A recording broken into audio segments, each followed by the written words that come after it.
नमस्कार छोटे दोस्तों। आज मैं आपको नई कहानी सुनाऊंगी। कहानी का नाम है लिटिल रेड राइडिंग हुड। बहुत साल पहले की कहानी है।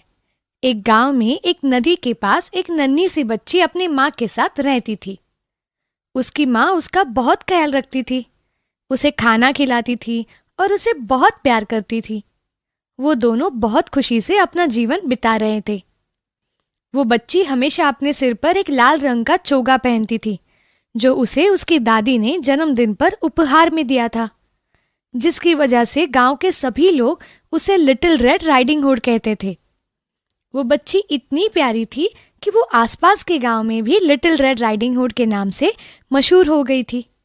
एक दिन बच्चे की माँ ने कहा, बेटी, तुम्हारी दादी बीमार है।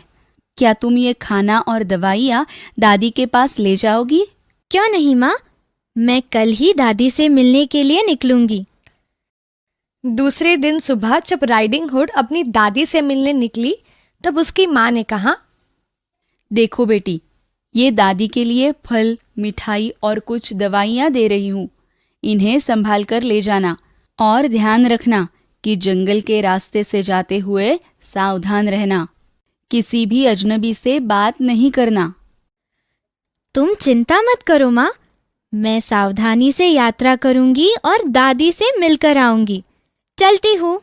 इतना कहकर राइडिंग हुड ने अपना चोगा पहन लिया और उसके मनपसंद लाल जूते पहनकर वो अपनी दादी के पास जाने के लिए तैयार हो गई। थोड़ी देर बाद जब राइडिंग हुड जंगल के रास्ते पर पहुंची, तब उसने देखा कि वहां बहुत ही सुंदर लाल रंग के गुलाब के फूल थे। उसने सोचा कि क्यों ना दादी के लिए इनमें से कुछ फूल ले जाऊं।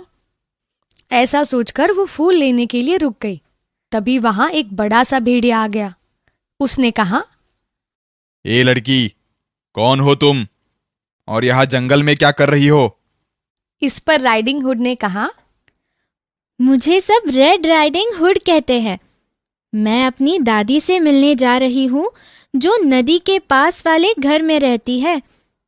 वो बीमार है, उसी के लिए तो फूल ले रही हूँ। ये सुनकर तो भेड़िया मन ही मन बहुत खुश हो गया, क्योंकि उसे अब आसानी से शिकार जो मिलने वाला था।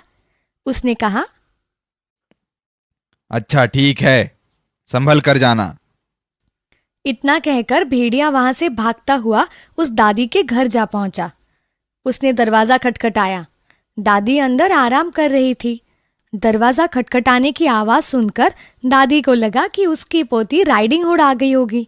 उसने दरवाजा खोला कि तभी भेड़िए ने जोर से छलांग लगाई और दादी पर हमला बोल दिया। दादी घबराकर बेहोश हो गई और जमीन पर गिर गई। भेड़िए ने सोचा, चलो, एक शिकार तो फंस गया। अब बस वो राइडिंग हुड यहाँ आ जाए, उसके बाद मैं दोनों को मारकर खा जाऊंगा।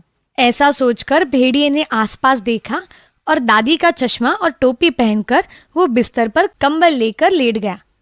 कुछ देर बाद रेड राइडिंग हुड दादी के घर आई। दरवाजा खुला देखकर उसे थोड़ा अजीब तो लगा, लेकिन उसने सोचा कि दादी ने ही मेरे लिए खुला रखा होगा। उसने बाहर से कहा, दादी, मैं आ गई हूँ। ये सुनकर भेड़िया अंदर से आवाज बदलकर बोला, हाँ बेटी, अंदर आ जाओ। ये सुनकर राइडिंग हुड घर के अंदर चली गई और दादी के बिस्तर के पास पहुंची। उसने फल, मिठाई और दवाइयां मेज पर रखी और दादी के पास बैठ गई। उसने देखा कि दादी का चेहरा कुछ अजीब दिख रहा था। उसने पूछा, दादी, आपका चेहरा कुछ अलग ही लग रहा है। आपके कान इतने बड़े कैसे हो गए? वो इसलिए बेटी कि मैं तुम्हें अच्छे से सुन सकूं। और आपकी आंखें भी लाल और बड़ी लग रही है दादी। वो इसलिए कि मैं तुम्हें साफ साफ देख पाऊं। अब राइडिंग हुड को शक होने लगा था, लेकिन उसने फिर भी कहा, लेकिन आपका मुंह भी लंबा और बड़ा लग रहा है। अब दादी बना भेड़िया अपने असली रूप में आ गया और बोला, वो इसलिए कि मैं तुम्हें खा सकूं।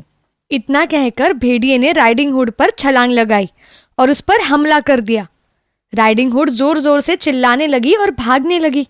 उस घर के पास ही एक लकड़हरा लकड़ियां काट रहा था। चिल्लाने की आवाज सुनकर वो अपनी कुल्हाड़ी लेकर आवाज की तरफ भागा। जब वो घर के पास पहुंचा तब उसने देखा कि भेड़िया राइडिंग हुड के पीछे पड़ा है और दादी जमीन पर बेहोश पड़ी है।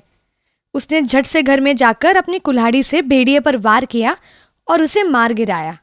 राइडिंग हुड और उसकी दादी उस लकड़हारे की वजह से बाल बाल बच गए। उसके बाद उन्होंने दादी को पानी दिया और होश में लाया। राइडिंग हुड ने सारी कहानी दादी और उस लकड़हारे को सुनाई।